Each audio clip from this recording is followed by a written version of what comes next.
So during my university years, I stayed in a commune, and the commune was owned by a woman. I remember this inspired me so much. The woman was an engineer. She worked for ESCOM, and in my mind, I had no doubt that I wanted to own a student accommodation just like her. I was inspired. So as soon as I finished my degree and I got my first job, the first thing that I did, okay, it was to get myself a car, and the car was a Polo, no doubt. Anyways, after that, I decided to buy a property, right? Because the finances allowed, I bought a property. The main reason why I bought this property was to do a property investment, like to, have a student accommodation. I didn't want to stay in the property. It was too big for me. I could not afford to stay there. But I bought it specifically to have students stay there so that it could generate income. I wasn't making a profit on the property, but I was definitely paying off my bond for the property. So it was good enough for me. It was running. Someone else was paying my bond, and I was just continuing with my life as if nothing had happened. Now, 20 years later, I would have had a property that can give me back however much they were paying in rent, and without me having paid a cent into the property, except that I would have paid for the attorney fees, the conveyancing fees. The whole process includes paying the conveyancers and then bond registration fees. Now, before buying the property, I had no idea what to do. You meet the estate agent and they tell you what they want to tell you about the property, and you take whatever they say because you have no one to tell you what else to do. So you're taking the estate agent's word. The tricky thing about that is that the estate agent is in favor of the person that's selling the house. The estate agent is trying to sell the house. They will do whatever it takes to try and sell the house. Now, there are estate agents out there that will have integrity, but even if they have integrity, they still have one goal and one goal only. The goal is to sell you the house. Now, you'll find that you buy the property because of what they said, and then you move into the property and realize, Guti, yes, man, this is not what I thought it would be. Now, in my case, I did a bit of a research, and because of the field that I'm in, there were things that I was able to figure out. There were things that I could say, okay, this one will not really work. I'll make an example. I went to another property. It was somewhere, close to the CBT, and you go there, the estate agent tells you, you can close the door here, open here, and then partition it here and have 5 students in, and that's it. You're gonna make 10,000. Now, I'm a practitioner in the property industry. I know you cannot just have 5 students in a 1-bedroom flat. That is illegal.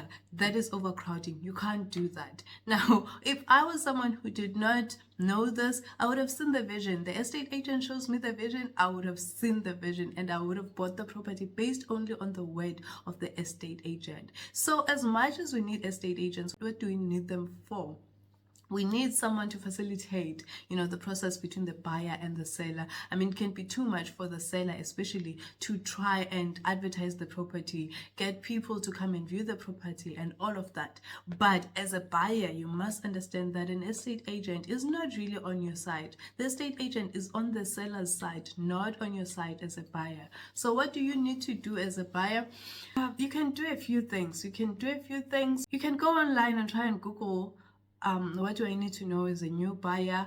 You can watch some of my videos, but I don't think I've sufficiently covered enough on the TikTok videos as to what to do as a new buyer. But the most basic thing that you can do is to at least check when you're buying, for an example, a student accommodation. Just ask, is the house zoned for a student accommodation, for an example?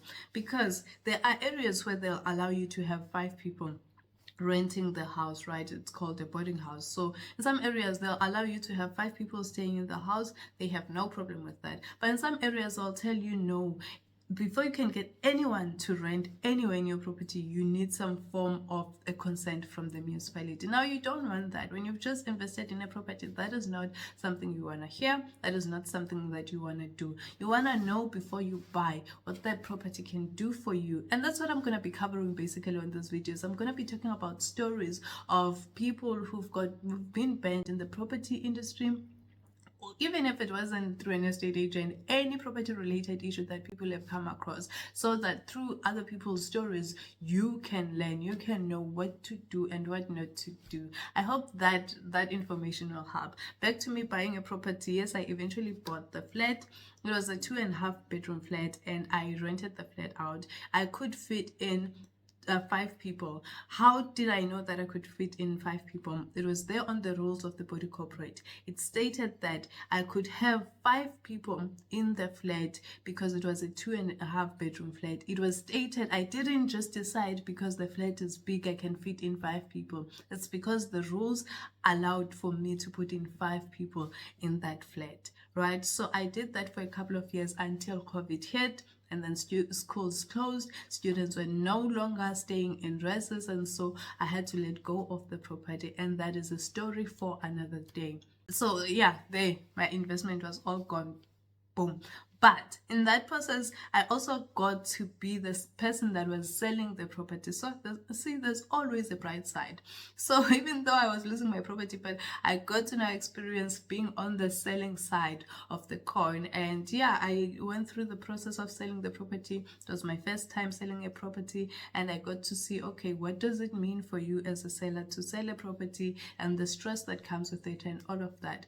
But my content will not be so much about that. My content is mainly about complying. It's about compliance, and it's going to be just helping you through the things that you will not find on the internet regarding complying with the laws of South African property development.